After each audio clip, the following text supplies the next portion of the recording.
You ask Tiger to solve. This deals with linear equations with one unknown. The final result is x equals 130. Let's solve it step by step. Group all x terms on the left side of the equation. Subtract 5x from both sides.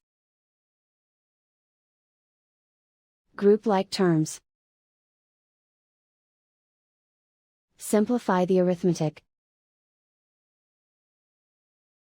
Group like terms. Simplify the arithmetic. Group all constants on the right side of the equation. Subtract 260 from both sides. Simplify the arithmetic.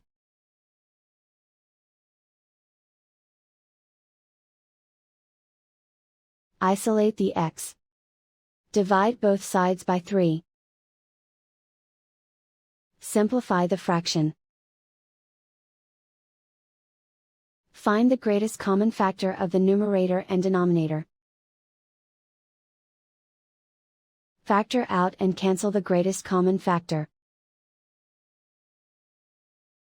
And so the final result is x equals 130.